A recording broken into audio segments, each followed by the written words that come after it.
میری زندگی بھر کی کمائی، میری زندگی بھر کا سرمایہ اس دیوانے نے پانی میں ڈال دیا، اب میری کتابوں کا کیا ہوگا؟ اب میں نے جو سرمایہ جمع کیا تھا وہ کہاں سے حاصل کروں گا؟ سر پکڑ لیا۔ حضرت شمس تبریز مسکرائے اور مسکرا کر کہا جلال الدین کیا ہوا؟ کہنے لگے پوچھتے ہو کیا ہوا؟ ساری کمائی پانی میں بہا دی اور پوچھتے ہو کیا ہوا؟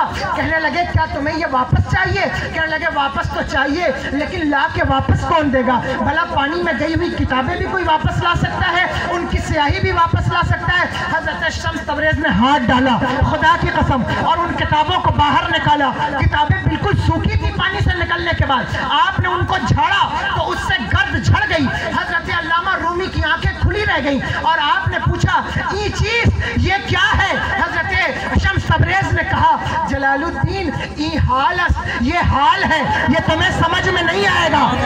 کہتے ہو علم مجھے سمجھ میں نہیں آئے گا، تو یہ حال ہے، حال یہ تمہیں سمجھ میں نہیں آئے گا۔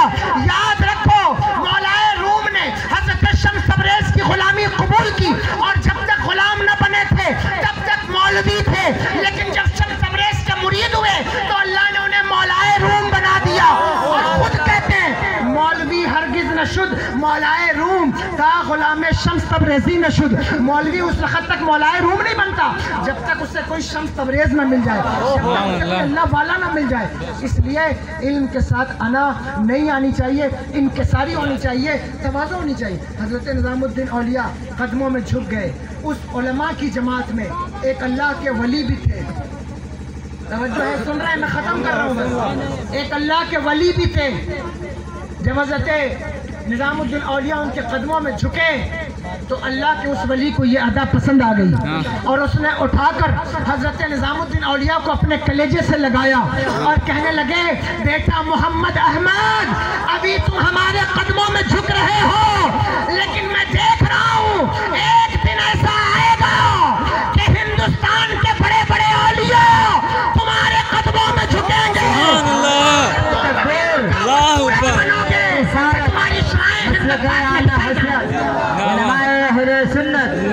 حضرت علامہ سید عادل رضا قادری، نعرہ تکبیر، نعرہ رسالت، سبحان اللہ ماشاءاللہ۔ علم فرمایا ابھی تم قدموں میں جھک رہے ہو، لیکن ایک دن آئے گا جس دن ہند و پاک کے بڑے بڑے اولیاء تمہارے قدموں میں جھکیں گے۔ پھر ہوا بھی یہی، حضرت محمود نصیر الدین چراغ دہلی جیسا عالم، حضرت بندہ نواز گیسو دراز جیسا عالم حضور محبوب الہی کے قدموں میں۔ مجھے بتائیے اللہ نے کیا مرتبے عطا فرمائے، اللہ نے کیا درجے عطا فرمائے۔ یہ علم انسان کو کامیاب کرتا ہے اور لڑائیوں اور جھگڑوں کو ختم کرتا ہے۔ آخری بات بیان کر رہا ہوں، سنیے، سن لیجئے، آخری بات ہے، علم سے جھگڑے اور فساد ختم ہوتے ہیں، لڑائیاں ختم ہوتی ہیں، ورنہ ساری زندگی لڑتے رہو گے، لڑائی ختم ہونے والی نہیں۔ اور علم بڑے بڑے مسئلوں کو چٹکیوں میں حل کر دیتا ہے، چٹکیوں میں حل کر دیتے۔ تو حضور اعلیٰ حضرت فاضل بریلوی علیہ الرحمہ جبل پور آئے، کہاں آئے؟ جبل پور آئے۔ جبل پور کی ایک مسجد میں آذان جو ہے وہ خطبے کی آذان ممبر کے سامنے سے ہوتی تھی۔ آپ کے یہاں کہاں سے ہوتی ہے خطبے کی آذان؟ بتائیے، اتنا تو علم ہوگا آپ کو، آپ بتائیے، کچھ آپ بھی تقریر کریں نا، کچھ آپ بھی بتائیے۔ خطبے کی آذان جمعہ کے دن جو دوسری اذان ہوتی ہے کہاں سے ہوتی ہے بتاؤ؟ باہر سے ہوتی ہے، جماعت کے باہر۔ تو جبل پور میں ایک مسجد تھی جس میں اذان ممبر کے پاس سے ہوتی تھی۔ کہاں ہوتی تھی؟ بالکل ممبر کے سامنے کھڑے ہو کے اذان دیتی۔ یہ بھی ایک اختلافی مسئلہ، کبھی موقع رہا تو ہم اس کی وضاحت کریں گے، لیکن مسئلہ یہ ہے کہ لوگ کتابوں کو نہیں مانتے، لوگ مانتے ہیں اپنے والوں کو، اور جو اپنے والوں کو مانتے ہیں ان کو کبھی علم نہیں آتا۔ علم اس کو آتا ہے جو قرآن اور سنت کو پڑھتا ہے اور اللہ کے ولیوں کو پڑھتا ہے، اس کو علم آتا ہے۔ یہ کیا کہ ہمارے جو ہیں وہ صحیح کہیں یا غلط ہم اسی کو مانتے رہیں گے۔ کتنی گاؤں ایسے ہیں کہ جمعہ اور ظہر کو لے کر آج تک لڑ رہے ہیں، یہ علم نہ ہونے کی بنیاد پر ہے۔ اللہ نے ایک قانون دیا ہے، مصطفیٰ جان رحمت نے ایک طریقہ دیا ہے، اور آپ اس طریقے کو چھوڑ کر اپنی مرضی اپنا دماغ اس میں گھسیڑ رہے ہو۔ بتاؤ اس سے بڑی جہالت کیا ہو سکتی ہے؟ کیا ہو سکتی ہے؟ صاحب جمعہ ہوتا تھا، ٹھیک ہے، جب ہوتا تھا، بعد میں علم ہوا کہ بھائی جمعہ جو ہے وہ ایسی جگہوں پر نہیں، شرائط ہے، بہرحال وہ ایک اختلافی مسئلہ ہے کہ نہیں، لڑتے ہیں لوگ اس پر، مت لڑا کرو، لڑنے کی بات نہیں ہے۔ اپنا تو عقیدہ یہ ہے کہ حضور کا فرمان سامنے آ جائے تو سر احترام جھک جائے۔ مسلمانوں کا طریقہ یہ ہے کہ قرآن کی آیت سامنے آ جائے تو سر احترام خم ہو جاتا ہے، ہم پھر کوئی اور بات نہیں مانتے۔ ارے ہم تو تاریخ والوں کی بات نہیں مانتے، اگر ہمیں حدیث ملے تو ہم تاریخ کا انکار کر دیتے ہیں اور حدیث کو قبول کر لیتے ہیں، کیونکہ ہم نے کلمہ تاریخ کا نہیں پڑھا، کلمہ پڑھا ہے تو مصطفیٰ جان رحمت کا پڑھا۔ سبحان اللہ، سبحان اللہ، حضور کی مانیں گے کسی مورخ کی کیوں مانیں گے؟ سبحان اللہ۔ اگر تاریخ اور حدیث میں ٹکراؤ ہو تو بات حضور کی مانی جاتی ہے، تاریخ کی نہیں مانی جاتی۔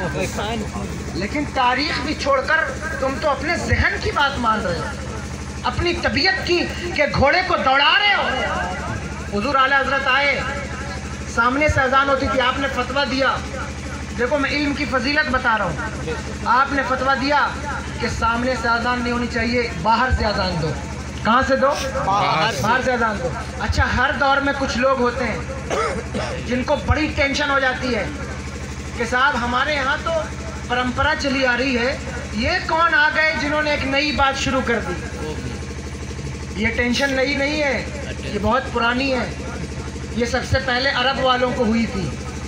جب حضور آئے اور حضور نے کہا کہ آؤ ایک اللہ کی عبادت کرو، تو بہت ٹینشن ہوئی کہ ہم تو برسہ برس سے جو ہے وہ عبادت کرتے چلے آئے، اب یہ ایک اللہ کی عبادت کی بات کر رہے ہیں اور ہم کسی اور کی عبادت نہ کریں۔ تو آپ کو کہنا یہ چاہتا ہوں کہ جب حضور کی حدیث سامنے آ جائے تو پھر عقل کے گھوڑے نہ دوڑایا کرو۔ اور حضور کے کلام کے آگے میں تو حیران ہوں کہ وہ مسلمان بھی، بھلا کوئی مسلمان ہے کہ جب حضور کا کلام اس کو مل جائے، جب حضور کا فرمان اسے مل جائے، اس کے بعد بھی وہ اپنی زبان چلائے؟ ارے میرے نبی کا کلام وہ کلام ہے، میرے امام نے کہا میں نثار تیرے کلام پر ملی یوں تو کس کو زبان نہیں، وہ سخن ہے جس میں سخن نہ ہو، وہ بیان ہے جس کا بیان ہے۔ سبحان اللہ، سبحان اللہ، نعرہ تکبیر، اللہ اکبر، تکبیر، اللہ تکبیر، نعرہ رسالت۔ حضور کی زبان سے بڑھ کے کس کی زبان معتبر ہے؟ حضور کی زبان سے بڑی کس کی زبان ہو سکتی ہے؟ اس سے زیادہ معتبر کس کی زبان ہے؟ حضور جب کلام کرتے ہیں، امام کہتے ہیں تیرے آگے یوں ہے دبے لچے، فصحاء عرب کے بڑے بڑے، کوئی جانے منہ میں زبان نہیں بلکہ جسم میں جان نہیں۔ حضور کی حدیث کے آگے اپنا مسلک، اپنا مذہب، یہ کیسے ہو سکتا ہے؟ ہم اس مسلک پر قائم ہیں اور اس عاشق رسول کی اتباع کرنے والے، جس کا شعر میں پڑھ رہا ہوں نا، یہ اسی عاشق رسول کا شعر ہے جس نے حضور کی جس حدیث کو دیکھا وہاں سر احترام خم کر دیا اور خم کر کے یوں کہا کروں تیرے نام پہ جا فدا، دیکھ جا تو جہاں فدا، تو جہاں سے بھی نہیں جی برا، کروں کیا کروڑوں جہاں نہیں، کروں مدح اہل دول رضا، پڑے اس بلا میں میری بلا، میں گدا ہوں اپنے کریم کا، میرا دین پارے نہ نہیں، میرا دین روٹی کے ٹکڑوں پر بکنے والا دین نہیں ہے۔ صاحب چودھری صاحب نے کہہ دیا کہ ایسا کر لو تو یہ کر لیا، اور سرپنچ صاحب نے کہہ دیا یہ کر لو تو وہ کر لیا۔ نہیں، ہم کچھ نہیں کریں گے، ہم تو کریں گے بس شہنشاہ بطحا کی رضا جوئی، جو اپنے ہو گئے تو رحمت پروردگار اپنی، شہنشاہ بطحا کی رضا جوئی کرنی۔ یہ علم کی کمی ہے جس کی بنیاد پر گاؤں کے جھگڑے، محلوں کے جھگڑے، فتنے اور فساد پوری دنیا میں پھیلے ہوئے ہیں۔ علم حاصل کرو تو پرمپرا کے خلاف بات ہو گئی۔ سن رہے ہیں؟ سنیں یہ آخری بات کو؟ جی سنیں گے۔ آپ کہیے تو میں بند کر دوں، آدھے گھنٹے کہا کہ اذان جو ہے وہ باہر سے ہوگی۔ لوگوں نے حضور اعلیٰ حضرت کے نام پر کیس کر دیا۔ کیا کیا؟ کیس۔ اچھا، علماء کو میں مخاطب کر کے کہتا ہوں کہ آپ لوگ گھبرایا نہ کریں، جب قوم احتجاج کرے تو گھبرایا نہ کریں۔ آپ کے نام پر تو کوئی کیس نہیں کر رہا، حضور اعلیٰ حضرت کے نام پر کیس کر دیا کہ یہ ایک بریلی سے مفتی آئے ہیں اور انہوں نے آ کر نیا فتویٰ دے دیا۔